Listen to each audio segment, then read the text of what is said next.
Bismillahirrahmanirrahim. Assalamualaikum warahmatullahi wabarakatuh. Selamat sore, sahabat Beruang Madu Institut dimanapun berada.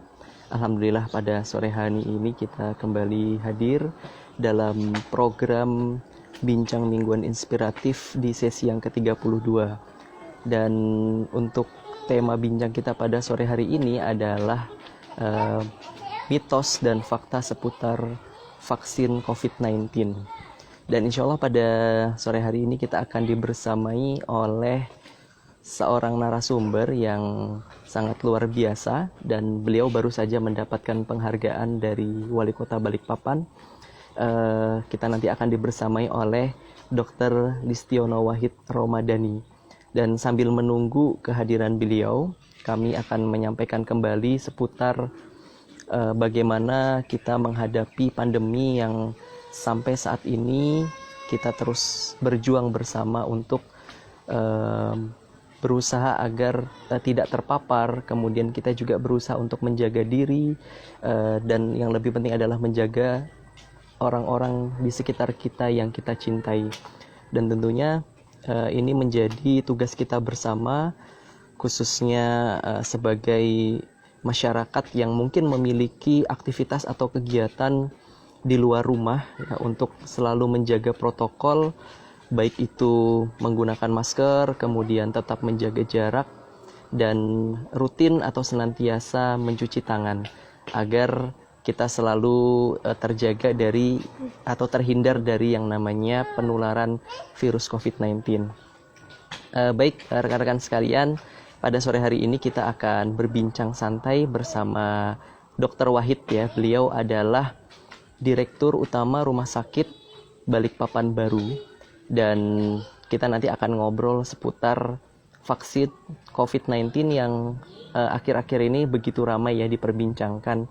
Dan kita juga sudah menyaksikan sendiri untuk vaksin ini sudah mulai dilakukan dan diberikan kepada beberapa kalangan tertentu, khususnya yang prioritas mendapatkannya, yaitu tenaga kesehatan, kemudian juga yang lainnya yaitu misalnya diawali oleh presiden dan para stafnya, kemudian juga para menteri, karena para pejabat ini menjadi orang-orang yang terdepan dalam memberikan pelayanan, kemudian juga memonitor jalannya pemerintahan, sehingga ini sangat perlu sekali, sangat penting sekali untuk diberikan kepada beliau-beliau. Dan kita nanti juga akan berbincang dengan Dr. Wahid, apa-apa saja sih hal-hal atau mungkin ini sebagai mitos atau fakta gitu, ya, terkait dengan vaksin COVID-19 ini. Dan insya Allah nanti kita akan mendengarkan penjelasan dan pencerahan dari beliau. Baik, kita akan mengajak Dr. Wahid untuk bergabung bersama kita. Saya akan invite beliau dulu.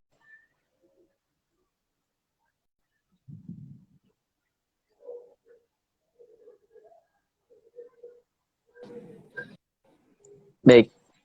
Assalamualaikum warahmatullahi wabarakatuh. Waalaikumsalam warahmatullahi wabarakatuh. Apa kabar? Alhamdulillah.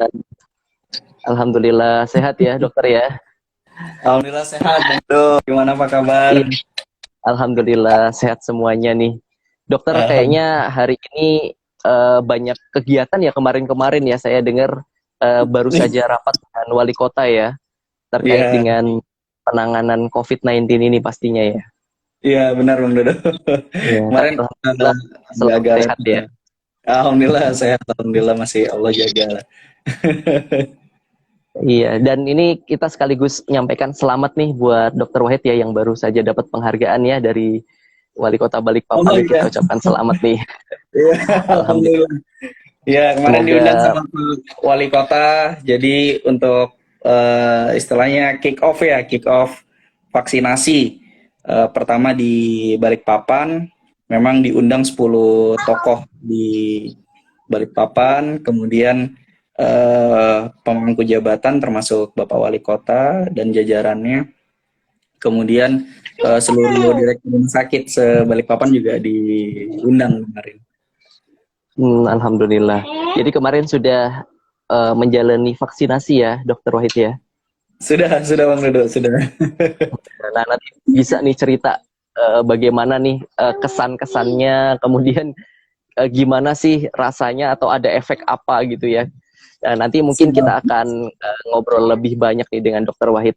Ya, sedikit siap. perkenalan dengan Dokter Listiono Wahid Romadani. Beliau adalah Direktur Rumah Sakit Balikpapan Baru, dan insya Allah nanti bersama Dokter Wahid kita akan berbincang santai seputar mitos dan fakta vaksin COVID-19 gitu ya. Dan memang sih akhir-akhir ini kita juga banyak yang menerima informasi di media sosial, kemudian di media cetak, media elektronik ya terkait tentang eh, kondisi masyarakat yang agak khawatir sepertinya gitu terkait tentang eh, pemberian vaksin ini. Dan mudah-mudahan sih nanti ini kita bisa mendapatkan pencerahan nih dari Dokter Wahid terkait tentang pemberian vaksin ini, karena memang ada beberapa kekhawatiran nih dokter terkait dengan vaksin ini. Nah, sebagai pengantar nih Dokter Wahid, boleh diceritakan nggak sih sebenarnya cara kerja vaksin ini gimana ya, dan mengapa pemberian vaksin COVID-19 ini sangat diperlukan untuk kondisi saat ini? Siap, siap. Ya, jadi sebenarnya ya kita eh, berarti berbicara tentang antibody ya. Kalau seandainya kita berbicara tentang vaksin, jadi pintu masuknya adalah eh, dengan analogi. Kita coba dengan analogi yang umum disampaikan oleh sebagian besar tenaga kesehatan, dokter. Analoginya itu adalah ibarat tubuh ini adalah sebuah negara yang harus dikelola. Kira-kira begitu. Jadi tubuh ini adalah sebuah negara yang harus dikelola. Kemudian di dalam tubuh kita ini banyak saraf, banyak sel-sel gitu ya. Sistem kekebalan tubuh, di mana sistem kekebalan tubuh itu seperti layaknya tentara, seperti layaknya polisi gitu ya. Nah, jadi vaksin itu merupakan sarana gitu kan, sarana supaya tubuh itu mampu memiliki kekebalan.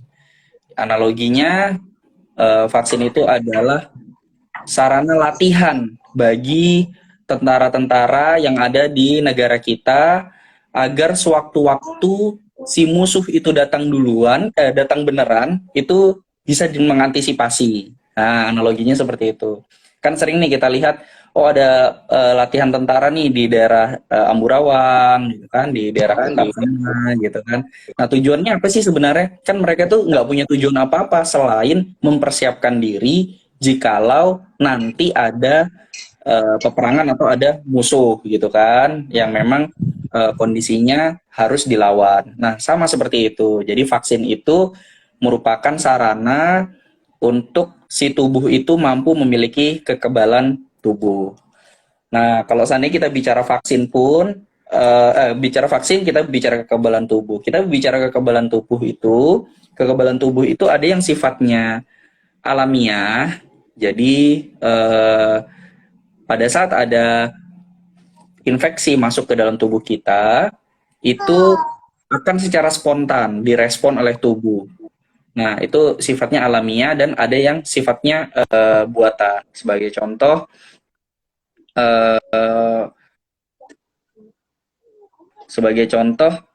pada saat kita terinfeksi pertama kali, pada saat kita terinfeksi pertama kali oleh COVID, gitu kan, kita pasti akan merasa sakit. Kita akan merasa sakit, demam, batuk, pilek, kemudian bagi yang 80% itu akan recovery sendiri. Kemudian ada sisa yang 20% yang akhirnya memberat.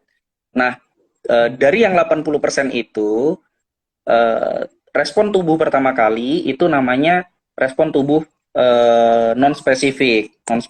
Jadi dia alamiah. Jadi prosesnya terbentuk, kemudian nanti setelah beberapa waktu karena tubuh ini sudah mengenali, oh ini loh model virus COVID itu seperti ini, sehingga eh, pada saat ada infeksi berikutnya, tubuh itu relatif lebih mengenali si COVID ini, sehingga terbentuklah kekebalan tubuh, kira-kira gitu. Jadi, seseorang itu bisa karena terbiasa. Untuk terbiasa itu ada dua hal.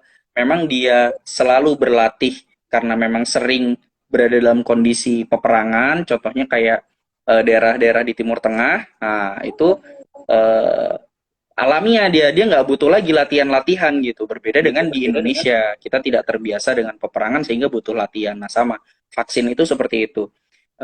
Kekebalan tubuh yang dibuat secara buatan, sedangkan kekebalan tubuh itu ada dua, buatan dan alami itu ya yang tadi itu kayak seolah-olah di Timur Tengah, sedangkan yang buatan itu seperti kita di vaksin dan seperti orang yang latihan berperang di Indonesia. Kira-kira seperti itu Bang Dodo, gambaran Hmm. umumnya.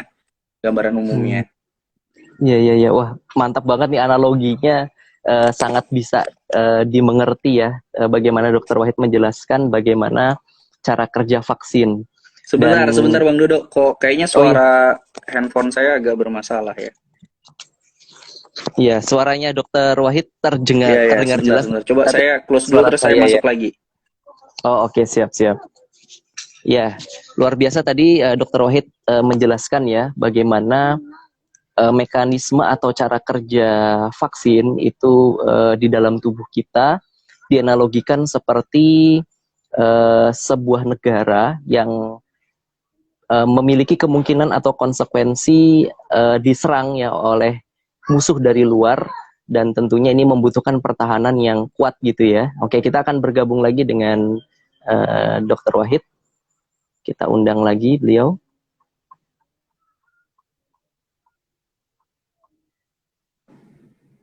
Sudah. Sip, mantap ya. Mantap, Tes. mantap. Tiap. Oke, Bagus. alhamdulillah. Ya, menyambung yang tadi lagi nih, Dokter Wahid. Dengan kondisi seperti ini, urgensinya vaksin ini menurut dokter gimana ya dalam kondisi pandemi seperti ini? Ini pertanyaan sebagai masyarakat awam nih. Tentunya ketika kita mengetahui pentingnya dan urgensinya, pasti kita juga ya akan paham ya. Kemudian akhirnya kita akan rela gitu untuk diberikan vaksin. Mengingat juga kita berada dalam kondisi kekhawatiran yang banyak gitu. Nah, nanti kondisi kekhawatiran ini pun juga nanti kita juga mungkin butuh tanggapan nih dari Dokter Wahid nih. Kira-kira urgensinya apa nih, Dok? Oke. Kalau seandainya ditanya urgensi vaksin itu sebenarnya sejauh apa? eh, Tujuan dari vaksin itu tujuannya. Kenapa kok kita butuh vaksin ini? Gitu kan? Kenapa kok butuh vaksin? Kenapa kok kita nggak nunggu kena COVID saja? Nah, sebenarnya tujuannya adalah terbentuknya herd immunity. Herd immunity itu adalah kekebalan tubuh secara massal. Nah, jadi kalau seandainya kita divaksin, itu sebenarnya tujuannya, nah ini perlu diingat Bang Dodo, dan teman-teman semua yang lagi ikut di live IG ini, yang menjadi catatan adalah uh, tujuan dari vaksin itu adalah terbentuknya herd immunity. Herd immunity itu adalah kekebalan tubuh massal, di mana kekebalan tubuh massal itu bisa terbentuk minimal memang antara 60-70% penduduk dalam suatu populasi itu sudah memiliki kekebalan tubuh. Nah, itulah yang akan dikejar. Nah, emangnya kenapa sih kalau seandainya ada herd immunity, apa sih untungnya gitu kan? Ngapain sih kita repot-repot ngejar, oh kita harus punya herd immunity nih, ya, gitu kan? Indonesia harus punya herd immunity terhadap COVID. Emang masalahnya apa? Nah, ini alasannya adalah supaya si virus ini nggak punya tempat. Nah, logikanya begitu. Supaya si virus ini nggak punya tempat. Virus itu kan benda yang dia butuh inang ya. Dia butuh inang, dia butuh makhluk hidup lain supaya dia bisa hidup, supaya dia bisa terus hidup.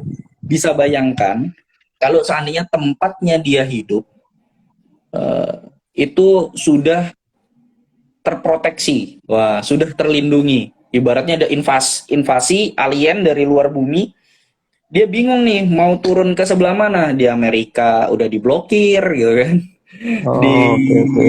Asia sudah diblokir gitu. Dia bingung nih, aduh mau mana nih? Sampai akhirnya dia nggak bisa masuk dan mati gitu. Populasinya hilang dengan sendirinya, musnah. Nah itulah tujuan dari herd immunity. Nah sekarang ditanya lagi lah, emang kenapa kalau seandainya dia nggak ada tempat? Oke, eh, yang menjadi catatan kenapa sih kok COVID ini sangat amat menjadi perhatian bagi kita sampai dikejar-kejar supaya kita mesti bisa vaksin. Kenapa vaksin? Karena terbentuk herd immunity. Kenapa herd immunity? Karena kita mengharap si COVID ini, si virus ini nggak punya tempat lagi untuk dia berkembang biak dan jadi rumahnya gitu kan, jadi inangnya. Nggak ada lagi, karena semua manusia sudah memiliki antibodi.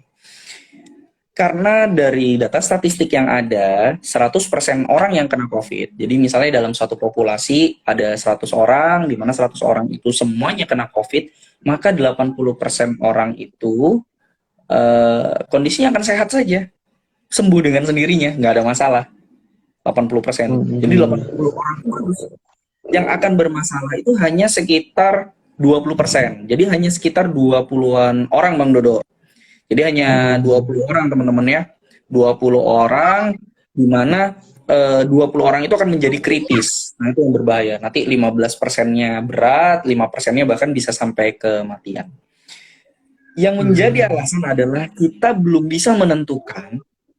Jadi belum ada kajian, belum ada penelitian yang mampu menentukan, oh, si A pasti akan ikut yang 20%.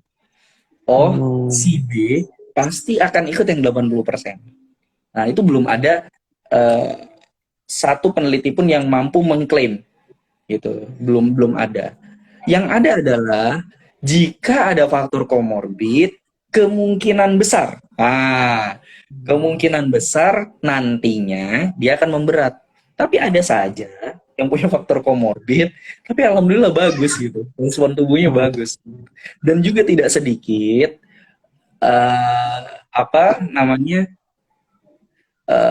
dewasa muda yang kondisinya sehat gitu ya, umurnya masih 30-an tahun, seumuran saya gitu, terus habis itu kondisinya sehat, rajin berolahraga secara rutin, tidak ada faktor komorbid, tetapi pada saat terserang COVID dia kan kondisinya memberat dan sampai meninggal, itu juga banyak. Kasusnya juga banyak. Nah, sehingga tidak ada jaminan. Yang jadi masalah adalah kita tahu 80% sehat, tapi kita nggak tahu masuk kelompok yang mana. Apakah masuk kelompok yang 80%, apakah kita masuk yang kelompok 20%. Nah, ini yang jadi kendala. Sehingga karena kita nggak tahu masuk kelompok yang mana, ini sangat beresiko. Terutama bagi yang memiliki faktor-faktor komorbid itu tadi. Yang komorbid ini diprediksi mungkin akan masuk ke kelompok yang 20% tadi. Gitu. Nah, inilah yang kita hindari supaya nggak kematiannya itu nggak tinggi gitu. Kalau kita masuk ke yang di 80% ya alhamdulillah kan terbentuk kekebalan tubuh secara nah, tapi itu mau sampai kapan? Mau sampai kapan? Jadi itulah kenapa vaksinasi ini menjadi penting. Jadi pentingnya adalah kita mengejar herd immunity supaya kalau seandainya ada herd immunity itu virus nggak punya tempat, sehingga kalau seandainya nggak punya tempat, yang 20% tadi, komunitas yang nanti akan jadi 20% tadi itu kita bisa selamatkan. Nah, kira-kira tujuannya itu, menyelamatkan yang 20%. Itu satu. Kemudian yang kedua nih, ada lagi. Karena nih virus, baru 2 tahun aja sudah mengganggu, tidak hanya di sektor kesehatan. Hampir seluruh sektor kehidupan dia mengganggu. Nah, ini juga penting nih. Bisa bayangin dulu yang punya usaha kafe, punya usaha angkringan gitu ya, kemudian wedding organizer gitu, hancur semua sekarang. Nah, ini sudah mengganggu sekali untuk sektor kehidupan. Bisa bayangkan kalau sampai kita harus bertahan 5 tahun dengan kondisi yang begini-begini saja gitu. Dan ini aja nggak cuma Indonesia mengambil langkah vaksinasi massal untuk mengejar herd immunity, tetapi ada 40 negara.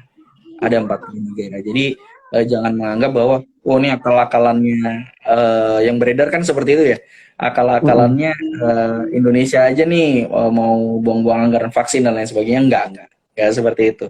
Jadi beberapa event terakhir saya sempat ikuti bersama Pak Menkes secara online. Beliau sampaikan bahwa eh, tidak benar kalau hanya vaksin yang didatangkan hanya dari Cina. Tidak. Kebetulan yang mampu memenuhi permintaan Indonesia saat ini yang duluan itu dari Cina, si Sinovac ini gitu. Jadi khawatir dengan kondisi. Jadi itulah kalau ngomongin urgensi, kira-kira itu karena udah cukup mengganggu sektor kehidupan dan memang kita ingin menyelamatkan 20% tadi melalui herd immunity. Kira-kira gitu, Bang Dodo, teman-teman. Mantap banget ya, pemirsa, nih luar biasa penjelasannya Dokter Wahid. Kita jadi nggak lebih, kekhawatiran kita jauh lebih berkurang nih sekarang ketika mendengar urgensi yang disampaikan oleh Dokter Wahid tadi. Ternyata memang kondisinya seperti ini, teman-teman sekalian ya. Jadi kita butuh penanganan segera yang bisa dibilang ini adalah langkah paling tepat ya untuk saat ini ya Dok ya. Kita semua menilai ini adalah langkah yang paling tepat gitu untuk segera melakukan vaksinasi. Baik Dok, ngomong-ngomong soal tadi ya terkait tentang bagaimana Indonesia kemudian memesan ya vaksin dari luar negeri yang sebenarnya tidak hanya dari Cina, cuman kan tadi dijelaskan juga bahwa yang saat ini bisa memenuhi demand atau kebutuhan dari Indonesia itu adalah dari Cina, yaitu Sinovac. Dan infonya juga kemarin sih saya juga hanya mendapatkan kabar informasi gitu ya dari beberapa artikel atau broadcast yang ada di media sosial. Ini juga merupakan apa ya, bisa dibilang langkah cepat Indonesia gitu ya untuk segera memesan vaksin Sinovac ini, kalau nggak salah sejumlah 600 juta dosis. Saya kurang tahu apakah memang benar ya itu, tetapi ini adalah langkah cepat. Sementara ada negara tetangga yang infonya sedang kebingungan gitu karena kehabisan stok, infonya seperti itu ya. Disebabkan karena mungkin banyak perhitungan, banyak pertimbangan, dan banyaknya masukan-masukan dari masyarakat mungkin ya, kita juga nggak terlalu memahami. Nah, pertanyaannya gini nih Dok, apakah ketika nanti vaksin ini sudah tersebar atau didistribusikan di tempat-tempat kita gitu ya yang ada di daerah, apakah semuanya nanti akan diberi vaksinasi ini Dok, atau dilakukan secara selektif? Ya, jadi saya coba kerucutkan pertanyaannya ya Bang Dodo ya. Jadi tadi dari background ceritanya 600 juta dosis dan lain sebagainya. Jadi cara berhitungnya itu seperti ini, cara berhitungnya. Jadi penduduk Indonesia kan ada 200 juta lebih ya. Betul, 270 ya terakhir. Ya, 200 juta lebih. Dari 200 juta lebih itu tidak semua bisa divaksin. Tidak semua bisa divaksin. Bahkan petugas kesehatan pun juga tidak semua bisa divaksin. Ada kriteria-kriteria khusus. Nah, kemarin data yang disampaikan oleh Pak Menkes, targetnya adalah sekitar 182 juta jiwa. Jadi sekitar 180-an juta lah, kurang lebih targetnya yang vaksin.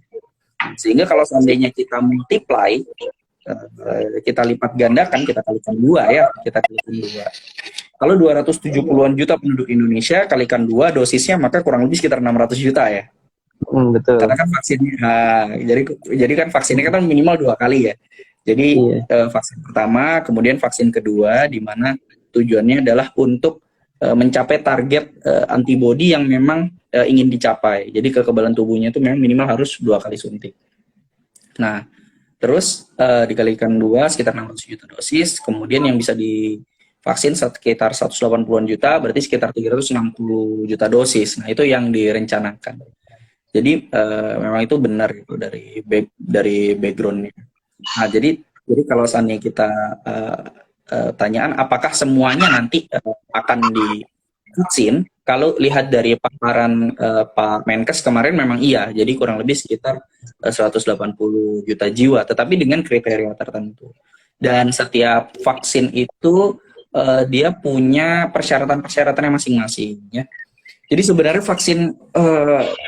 polemik vaksin ini macam-macam ya. Jadi ini tidak hanya terjadi di Indonesia gitu kan, di Amerika pun juga terjadi. Di Amerika pun juga terjadi gitu, yang notabene kita tahu dominan di Amerika itu adalah ilmuwan-ilmuwan yang sudah maju sekali di sana. Mereka pun juga saling memperdebatkan. Mereka sebagian malah berkata, saya lebih merasa aman dan tenang kalau seandainya saya pakai vaksin Sinovac gitu kan. Ya, di mana Oh, basis Sinovac itu adalah virus yang sudah dilemahkan. Nah, virus yang sudah dilemahkan itu kita udah berpuluhan tahun kita gunakan itu. Jadi relatif nggak ada masalah lah, nggak ada masalah dari sisi keamanan, dari sisi keamanan. Jadi kan kalau kita mau minum obat atau kita mau divaksin gitu kan, itu yang dinilai kan ada dua ya, seberapa bagus atau efektivitas ya, seberapa bagus dan seberapa aman atau apa namanya toksik, nah, seberapa berbahayanya gitu kan, seberapa berbahayanya. Nah, itu kalau ada dua hal itu yang selalu dinilai, seberapa aman dan seberapa bagus. Memang Sinovac ini kebagusannya nggak bagus-bagus banget, gitu ya. Tapi dia cukup bagus. Tetapi dari segi keamanan dia aman banget, gitu. Nah, yang dikhawatirkan oleh ilmuwan di barat sana justru yang model kayak Pfizer gitu. Itu malah mengkhawatirkan. Kenapa? Karena itu basisnya basis RNA, basisnya basis RNA, di mana yang diambil itu materi genetiknya gitu, bukan si virusnya. Jadi kira-kira gitu ya, bahasa mudahnya begitu. Jadi materi genetiknya yang diambil, RNA-nya terus disuntikan ke dalam tubuh. Nah, ini baru pertama kali di dunia. Sebelum-sebelumnya nggak pernah ada. Sebelum-sebelumnya nggak pernah ada. Kira-kira gitu. Nah, ini background cerita di belakangnya. Tetapi apakah akan disuntik semua? Ya, ada, saya lupa tepatnya, kurang lebih kalau nggak 5, ada 6 produk vaksin COVID yang nantinya akan diberikan ke masyarakat Indonesia. Itu ada 6 produk. Kenapa kok bisa sampai 6? Kenapa kok nggak cuma 1? Butuhnya cepat, permintaannya banyak, tidak mampu dilayani hanya 1 pintu. Ya, kurang lebih kayak kita belanja di toko bangunan lah. Ada 3 toko bangunan, yang satu siap nyiapin semen sampai berapa truk, 2 truk gitu kan, tapi yang satu semennya cuma 1 truk, yang satu bisa nyiapin semen sampai 3 truk, 4 truk gitu kan. Jadi kurang lebih begitu. Jadi nggak mampu. Kira-kira gitu, teman-teman, Bang Dodo. siap-siap. Wah, mantap nih, Dok. Terkait tentang ini tadi ya, kebutuhan vaksin. Jadi memang nanti mungkin tadi lebih pasnya selektif ya, Dok ya, yang akan diberikan secara prioritas tadi ya. Sempat juga saya membaca apa tuh namanya, ada orang-orang yang bahkan mungkin belum bisa divaksin atau tidak divaksin, mungkin seperti kayak apa sih namanya, yang punya penyakit bawaan diabetes melitus. Itu benar nggak sih, Dok? Jadi seperti ada orang-orang yang kemungkinan nanti untuk sementara tidak diberikan vaksin dulu. Ada ya yang seperti itu ya, Dok ya? Benar, ada, Bang Dodo. Jadi karena pemberiannya tadi tidak semua, jadi hanya ada yang memenuhi kriteria. Jadi salah satunya itu ya ada beberapa penyakit autoimun, kemudian diabetes, kemudian memang sedang dalam pengobatan yang menggunakan obat-obatan penekan daya tahan tubuh. Jadi contohnya itu kayak obat-obatan kortikosteroid lah bahasanya. Salah satu jenis kortikosteroid itu misalnya dexamethasone gitu, methylprednisolone, obat-obatan itu. Nah, memang ada beberapa kriteria, termasuk penyakit kronis, diabetes, hipertensi, itu pun juga sama. Jadi memang ada beberapa yang sebaiknya dihindari dulu gitu. Jadi memang ada kriteria. Untuk proses vaksin pun juga, saya cerita sedikit ya kemarin waktu pada saat proses vaksin. Jadi nanti kenapa kok di petugas kesehatan dulu? Nah, itu alasannya ya, karena supaya proteksi lah, pelindungannya buat tenaga kesehatan, supaya kan angka kematiannya tinggi sekali ya di Indonesia, sampai 700 orang. Hampir 700 orang tenaga kesehatan yang meninggal di Indonesia. Total itu jumlah perawat, ya dokter, ya bidan, ya macam-macam, apoteker dan lain sebagainya, itu kurang lebih ada sekitar 700-an orang. Memang kenyataannya tidak selalu karena pada saat bekerja. Jadi ada beberapa tenaga kesehatan itu yang tertular memang di komunitas, dari rumah, terkena dari anggota keluarga yang lain dan lain sebagainya.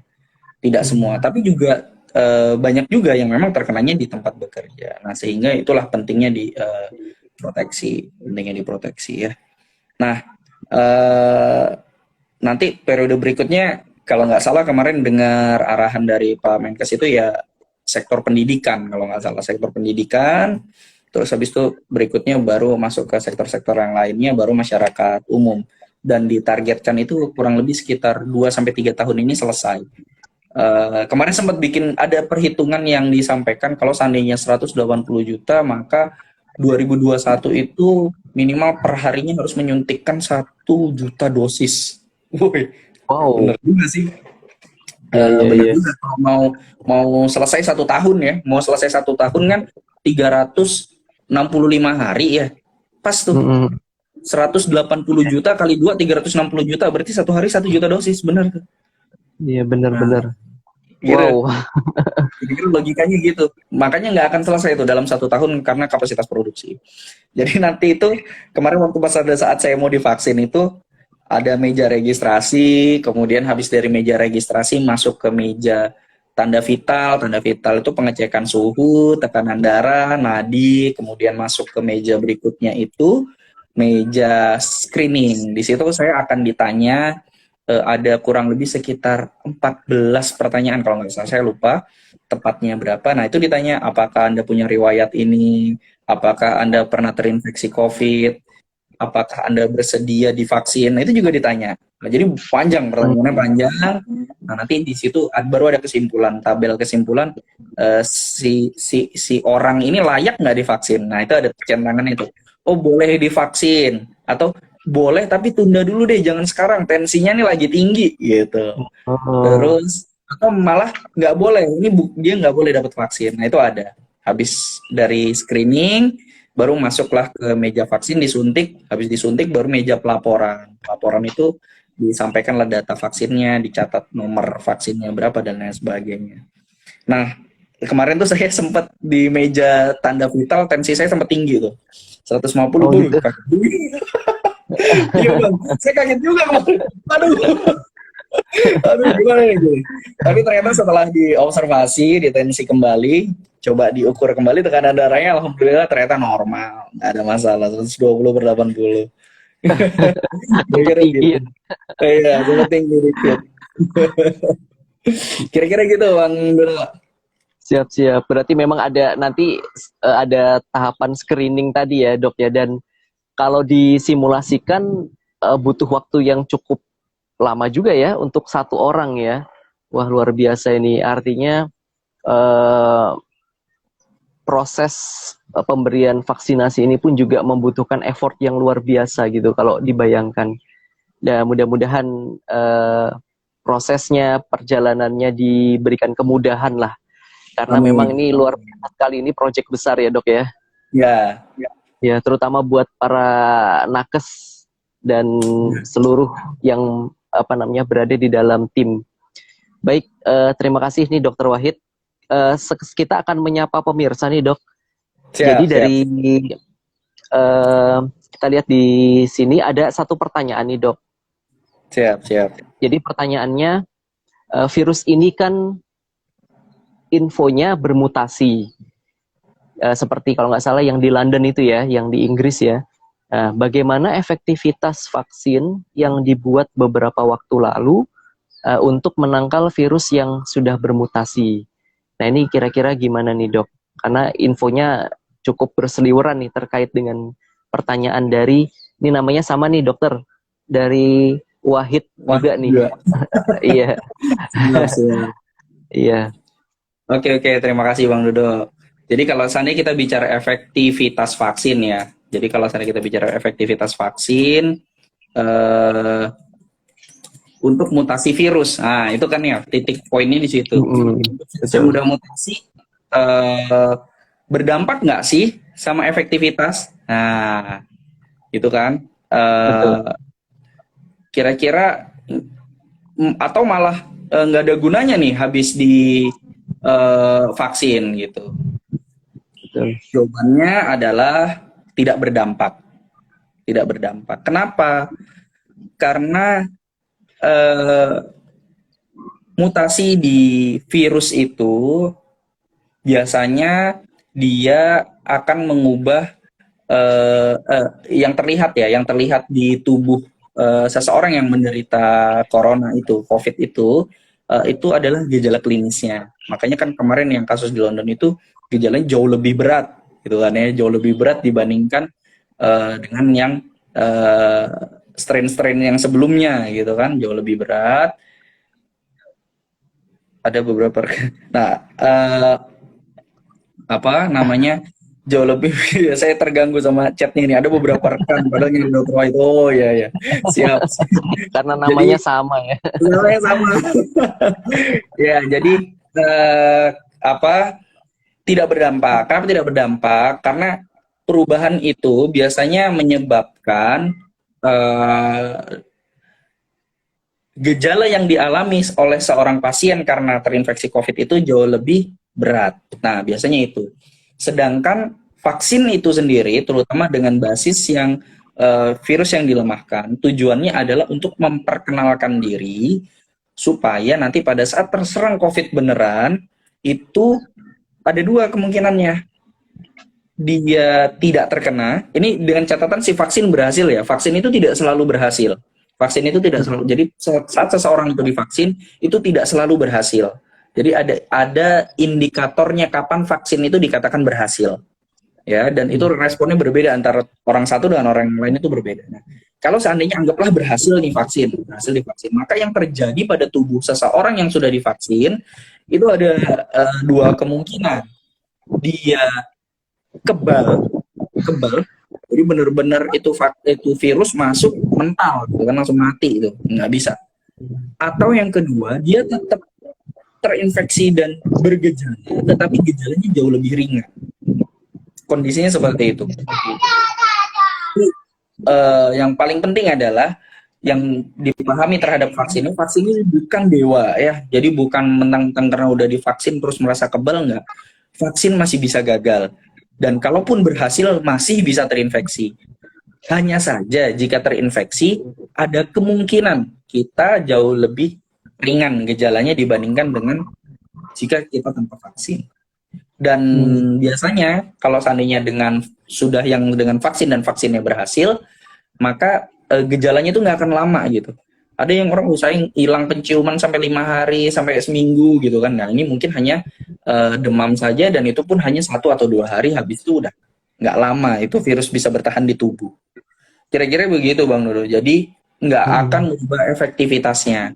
Dan kalau seandainya kita bicara efektivitas vaksin, kita bicara seberapa efektif vaksin, itu panjang, penjelasannya panjang banget.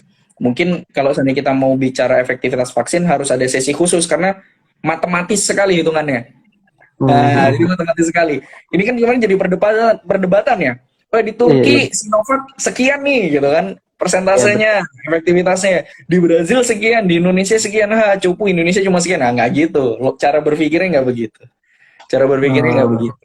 Jadi panjang untuk kita bicara efektivitas vaksin karena cukup matematis. Kita bicaranya matematis itu untuk efektivitas vaksin. Kira-kira gitu Bang Dodo. Oke, siap. Ya, nah ini kemudian terkait tentang apa ya, kekhawatiran nih sekarang nih Dok. Jadi masuk ke kekhawatiran masyarakat yang beredar ya. Kan juga kemarin banyak sekali berita atau hoax yang kemudian terkonfirmasi bahwa itu hoax gitu ya. Terkait tentang pasca vaksinasi. Jadi ada yang menggembor-gemborkan gitu ya.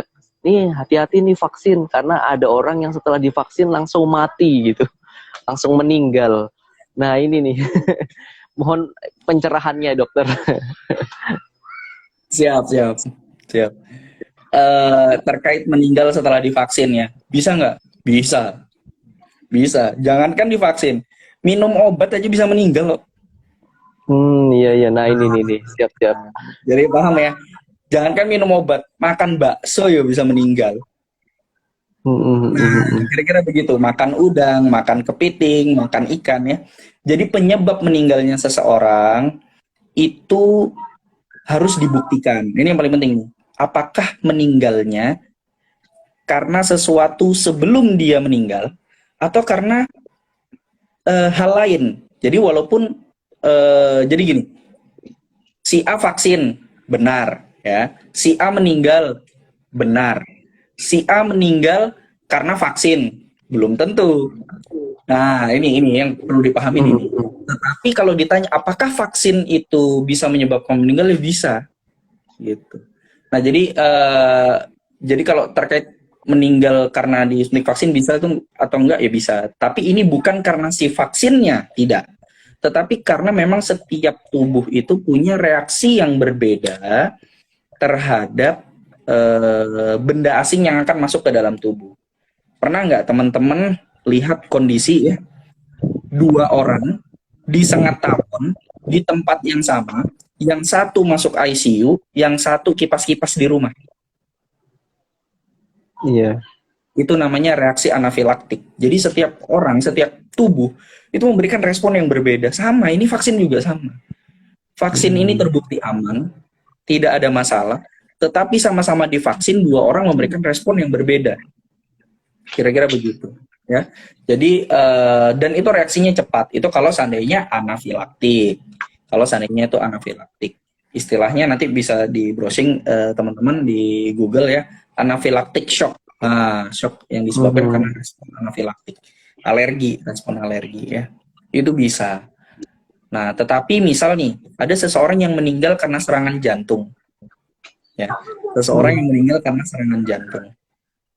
Meninggalnya 1 hari setelah divaksin. Pertanyaan saya, apakah serangan jantungnya disebabkan karena vaksin? Belum tentu. Dan bahkan secara logika di ilmu kedokteran pun jawabannya tidak. Gitu. Seseorang yang meninggal karena vaksin, meninggalnya pasti karena reaksi anafilaktik. Jadi setelah vaksin itu ada istilahnya KIPI ya. KIPI itu ada yang ringan, ada yang berat. Kejadian ikutan pasca imunisasi. Nah, apa itu? Termasuk demam. Demam juga termasuk KIPI. Kemudian nyeri tubuh juga termasuk KIPI. Jadi ada namanya kejadian ikutan pasca imunisasi.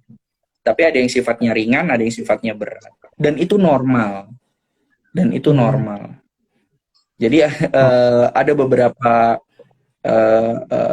waktu yang lalu ya kita dengar salah satu anggota DPR RI yang berkata data bahwa ada vaksin dan sebagainya, setelah divaksin terjadi ini dan lain sebagainya.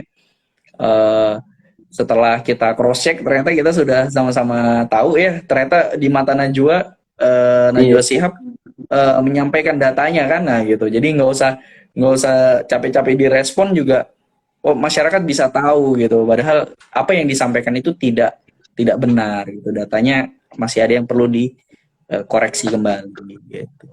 Kira-kira gitu. Jadi kalau misalnya bisa menyebabkan kematian bisa. Tapi apakah kematian setelah vaksin disebabkan oleh vaksin? Belum tentu. Oke.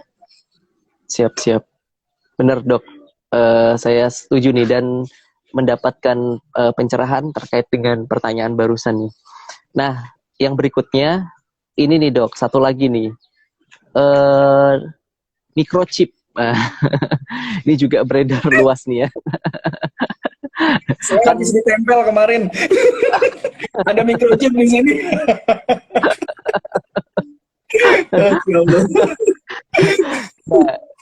tapi memang ya inilah kenyataannya gitu ya yang beredar luas itu, bahwa hati-hati loh nanti dengan adanya vaksinasi ini sekaligus akan memasukkan microchip gitu ya, bahkan mungkin nano gitu ya, nanochip ke dalam tubuh kita, dalam peredaran darah kita. Terus bahkan kalau nggak salah saya juga sempat baca artikel gitu, nanti pada saat hari kiamat gitu ya, nanti akan tertulis di dahinya gitu ya, masuk neraka seperti itu. Ini sempat mendapatkan atau membaca artikel yang semacam itu tuh, Dok. Ya sebenarnya sih ketika melihat endingnya pun kalau saya pribadi sih ya jadi ya agak ini juga ya lucu dan nggak logis gitu ya. Nah tapi mungkin butuh pencerahan juga nih dari Dokter Wahid nih. Gimana dok terkait ini? Siap Bang Dodo. Kan tadi saya udah bilang Bang, habis ditempel nih microchip. Enggak. Jadi gini ya. Eh, memang teknologi ke arah sana, saya bilang saya nggak tahu ya, risetnya udah sejauh apa ya. Kalau seandainya kita mau memasukkan benda elektronik dengan kondisi yang sangat amat kecil, apakah sudah sejauh itu atau belum, saya nggak bisa jawab ya. Tapi kenyataannya, sejauh ini belum ada sih teknologi yang sampai sebegitunya gitu. Dan eh, kemarin pada saat saya divaksin, saya dapatnya kartu sudah divaksin gitu, belum dapat tempelan microchip gitu. Apakah itu ditempel atau masuk ke dalam vaksinnya itu sendiri, saya juga nggak tahu ya, karena terlalu kecil sih. Saya juga bingung. Jadi kenapa ada meme ya? Ini microchip 5G terkecil di dunia gitu kan. Terus habis itu pertanyaannya, coba jelasin sama saya gimana caranya masukin ini microchip ke dalam suntikan terus bisa disuntikin ke dalam tubuh gitu. Ukurannya kan nggak masuk akal gitu. Jadi memang sejauh ini saya nggak tahu ya terkait teknologinya apakah itu sudah sejauh itu atau belum, saya nggak tahu. Tapi saya insya Allah yakin sih belum sampai sana. Belum sampai sana ya. Belum sampai sana. Dan yang diberikan sebagai bukti seseorang itu sudah divaksin atau belum, kan selama ini selalu digembor-gemborkan bahwa, dan berita yang beredar bahwa chip tersebut berfungsi sebagai penanda. Awalnya akan difungsikan sebagai penanda bahwa seseorang itu sudah divaksin atau belum, ya kan? Terregister sudah divaksin atau belum. Jadi nggak usah lagi bingung-bingung, tinggal ditempelin alat di dekat bagian tubuh, terus alat itu ngebaca, oh di dalamnya ada microchip yang memang microchip ini ngasih tahu oh, udah tervaksin gitu kan. Kemudian microchip itu nantinya mungkin akan dikembangkan sedemikian rupa supaya bisa digunakan untuk kepentingan-kepentingan yang lainnya. Kira-kira kan gitu ya kemarin berita yang beredar. Nah, tapi sejauh ini yang saya rasakan sih nggak ada. Dan sebagai bukti bahwa saya sudah divaksin itu adalah data digital di aplikasi Peduli Lindungi yang memang dibuat sama pemerintah. Di situ ada nama, akses saya, dan di situ ada ID, bukti bahwa saya sudah divaksin. Kemudian yang kedua ada hard copy, saya pegang kertas, di itu ada kartu vaksin, ada nama, ada nomor vaksin yang diberikan. Tujuannya apa? Supaya nanti ketahuan di kemudian hari itu bisa dilacak, oh saya waktu itu dapat vaksin yang nomor sekian-sekian, produksi tanggal sekian-sekian. Nah, kira-kira kayak gitu. Sejauh ini sih itu sih yang saya peroleh gitu. Kalau microchipnya juga saya belum dapat ini, saya nunggu-nunggu juga. Siapa tahu bisa ditempel di HP saya ya, Bang. Iya. buat kemudahan bertransaksi elektronik juga mungkin nanti ya dok ya. Iya. Iya. Oke, Sejauh ini belum siap. sih. Kita tunggu aja ya teman-teman ya. Kita tunggu aja. Saya juga ngikutin perkembangan teori konspirasi. Saya juga ngikutin, baca, kan nggak ada salahnya ya kita baca ilmu. Tetapi ada hal-hal yang memang kita harus selektif ya. Mana yang saat ini memang masuk akal, mana yang memang ini belum masuk akal gitu kan. Contohnya handphone ya touchscreen 2005, 2004 kan nggak ada ya HP Android, dan kita tidak pernah berpikir laptop akan ringkas dalam bentuk tablet, kan nggak mungkin ya. Pasti dulu akan kita bilang nggak mungkin gitu. Kalaupun mungkin masih jauh ya, sama saat ini. Mungkin nggak itu ya, saya nggak tahu. Mungkin saja terjadi, tapi yang jelas saat ini nggak. Saat ini tidak. Itu yang paling. Siap. Terima kasih dok. Ini luar biasa nih, terjawab nih pertanyaan-pertanyaan dan kegelisahan yang beredar di masyarakat. Baik, ini ada pertanyaan nih dok. Untuk penyintas yang berusia di atas 50 tahun dan punya penyakit bawaan seperti diabetes, apakah bentukan antibodinya bisa maksimal ya dok? Sedang termasuk yang tidak bisa menerima vaksin. Bagaimana dok? Nah ini pertanyaannya. dari akun min.86. Siap, terima kasih teman-teman. Jadi kalau coba saya simpulkan ya, jadi ini ada sebenarnya ada satu pertanyaan ya, ada satu pertanyaan intinya nanya pendapat saya tentang orang yang usianya tua dan ada DM. Karena menurut info yang diterima adalah bahwa pembentukan antibodi itu nggak bisa maksimal gitu kan, sehingga nggak bisa nerima vaksin. Jadi pertanyaan ini gimana ya? Orang ini kok kasihan banget gitu ya? Maksudnya gitu kali ya? Bener nggak? Atau Seperti, gimana nih Bang Dodo? Sepakat ya gini ya? sepertinya gitu, Dok. Iya. Jadi intinya ini orang kok kasihan banget nih, udah DM di atas 50 tahun. Kemudian kalau seandainya mau terbentuk antibodi nggak maksimal malah beresiko masuk ke komunitas yang 20% tadi yang gejalanya berat sampai dengan meninggal. Kemudian dia juga nggak bisa dapat vaksin ini gimana gitu ya. Jadi memang Benar. ini lagi dikejar ya, jadi lagi dikejar. Saya lupa apa AstraZeneca ya yang dia itu bisa di atas 59 tahun itu bisa gitu. Saya lupa. Nanti coba saya cross check kembali ya. Jadi memang ada vaksin yang saat ini sedang dipersiapkan itu bisa untuk usia tua, itu sedang dipersiapkan. Mudahan aja nanti hasilnya memuaskan ya bisa digunakan. Nah, sedangkan untuk diabetesnya itu sendiri memang benar kalau seandainya ada orang yang punya kelainan metabolik. Kelainan metabolik ini tidak hanya diabetes ya.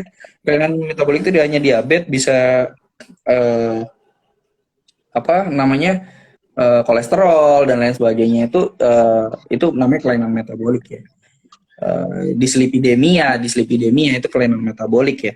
Jadi untuk orang atau pasien yang punya kelainan metabolik itu memang tidak optimal dia dalam membentuk kekebalan tubuh gitu. Dia tidak optimal dalam bentuk kekebalan tubuh dan memang dia beresiko gitu. Jadi kalau seandainya dibilang kasihan ya sebenarnya kasihan, tapi kita sama-sama berdoa dan berharap ya semoga vaksin yang memang sedang dipersiapkan untuk usia di atas 59 tahun itu bisa segera rilis.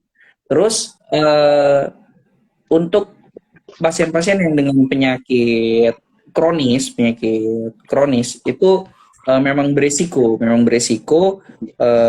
pada saat divaksin karena si vaksin itu malah berpotensi membuat sakit, bukannya malah membentuk kekebalan, juga malah berpotensi ya. Jadi bukan pasti nanti jadi sakit, enggak, tapi berpotensi. Kira-kira begitu. Kira-kira gitu Bang Dodo. Siap. Makasih, Dok. Siap. Terjawab ya pertanyaannya. Ya, baik, menunggu pertanyaan dari pemirsa yang lain juga. Sekiranya kalau misalnya ada yang mau bertanya, bisa silahkan langsung diketik di kolom komentar.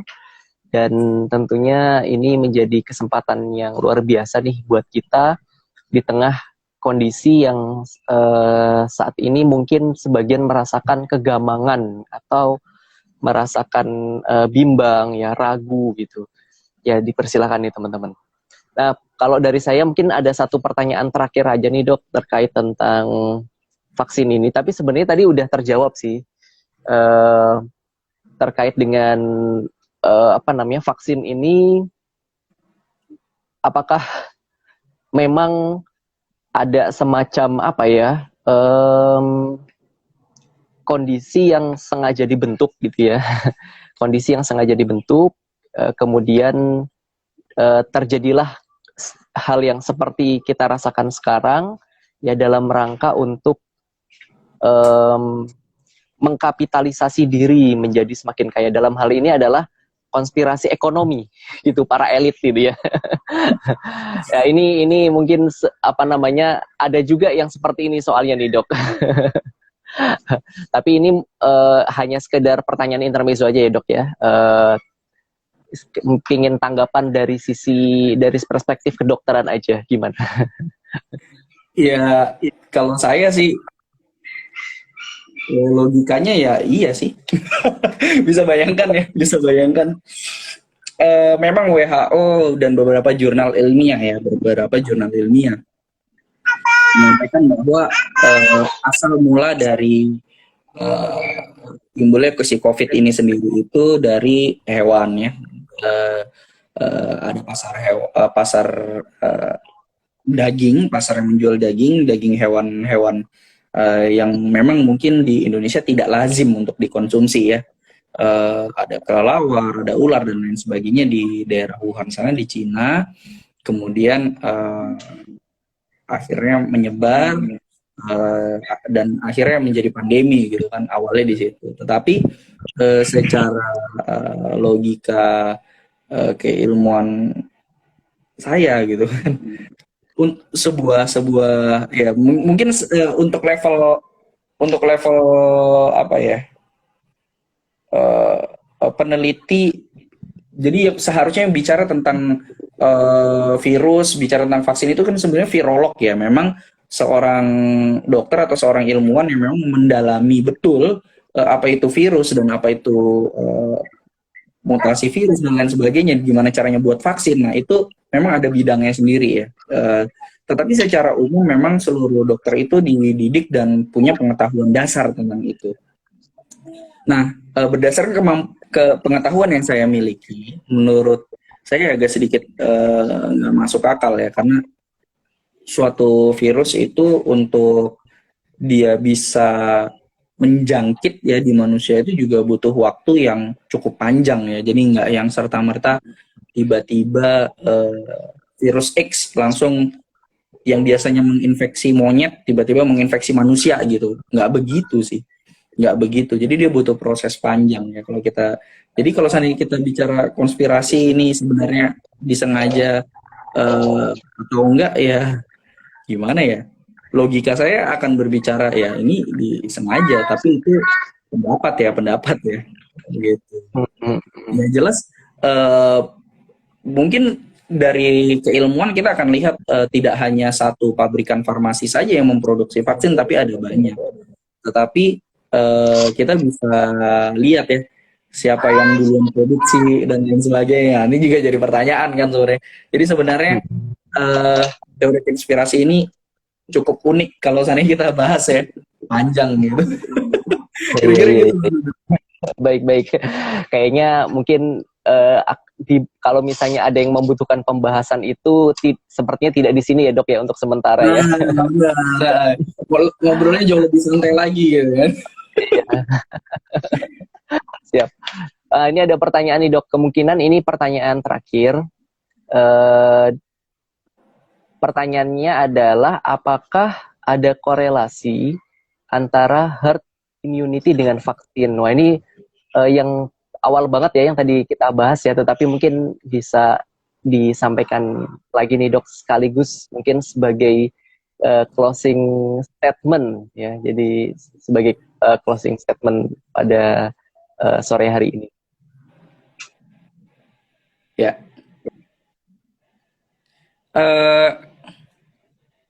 Dokternya kok malah percaya teori konspirasi. Oh, saya nggak percaya, saya ngikutin.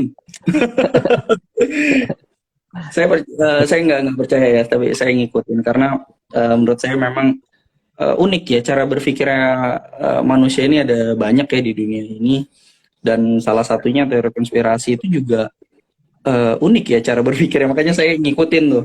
Ya, saya bilang saya mau dibilang percaya. Saya bilang mau dibilang nggak percaya kenyataannya datanya kita bisa temukan dan pembuktiannya sedikit banyak ada benarnya tapi kalau seandainya kita bilang percaya juga beberapa ada yang salah sih datanya gitu kira-kira gitulah kalau untuk konspirasi kira-kira gitu konfirmasi saya ya tapi kalau kaitannya antara herd immunity dengan vaksin ada apa enggak ya ada jadi ada korelasinya antara herd immunity dengan vaksin ada yang sudah terbukti banget itu ini polio yang udah terbukti banget. Siap. Ya, jadi saya orangnya agak sedikit terbuka. Jadi kalau seandainya ada ilmu yang nyeleneh gitu ya saya masih terima ini saya. Gak sekalian bahas tentang teori Simpson. Enggak. Ini juga lucu ya Simpson itu. Iya. Aduh. Iya. Siap. Iya, saya juga lihat tuh The Simpson ya. Banyak sekali hal-hal yang apa namanya yang kok bisa ya gitu ya, tepat gitu ya diprediksi gitu. Tapi ya inilah apa namanya, situasi yang ada gitu, realita yang ada di hadapan kita.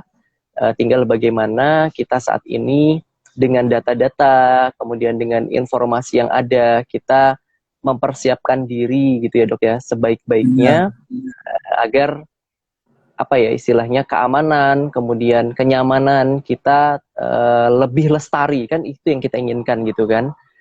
Mudah-mudahan dengan penyampaian-penyampaian yang tadi disampaikan ini menjadi apa namanya, menjadi satu hasanah lah ya, hasanah pengetahuan kita bersama bagaimana kita menghadapi vaksin ini dan menghadapi pandemi ini. Dan tentunya pemberian vaksin ini adalah langkah yang sangat tepat sekali ya, berdasarkan dari hasil bincang-bincang kita sore hari ini, dan ini menjadi satu langkah yang sangat baik yang dilakukan khususnya oleh pemerintah, dan mudah-mudahan ini semua berjalan dengan baik dan lancar. Kita doakan kita semua menjadi sehat ya, kemudian apa namanya, kekebalan tubuh kita itu semakin meningkat sehingga kita menjadi orang-orang yang bisa melawan ya virus COVID-19 ini, sehingga kita tidak terpapar dan kita juga bisa melindungi orang-orang yang ada di sekitar kita semuanya. Dan mudah-mudahan ini menjadi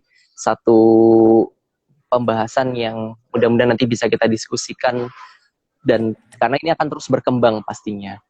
Baik, terkait dengan akhir sesi kita pada sore hari ini dok, mungkin ada closing statement atau masukan-masukan gitu ya, untuk khususnya masyarakat, terutama masyarakat awam ya, terkait tentang vaksin COVID-19 ini. Ya, jadi terkait dengan vaksin, kalau dari saya menurut saya terlalu beresiko buat pemerintah ya, terlalu beresiko buat pemerintah kalau seandainya pemerintah itu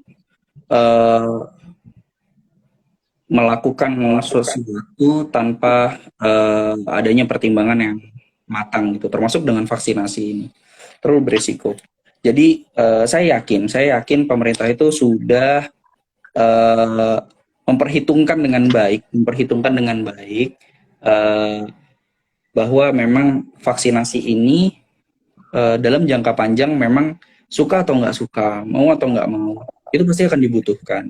Walaupun dia tidak 100% akan menangani masalah pandemi ini, tetapi dia menjadi salah satu wasilah ya, jadi salah satu sarana buat mengatasi pandemi ini.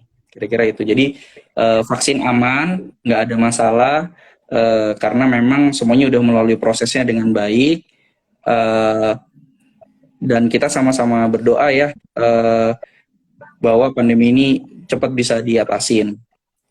Vaksin tidak 100% menghilangkan ini pandemi, tapi jadi salah satu ikhtiar. Kira-kira begitu. Dan terkait masalah konspirasi, mungkin saya perlu konfirmasi ya. Saya bukan percaya, tetapi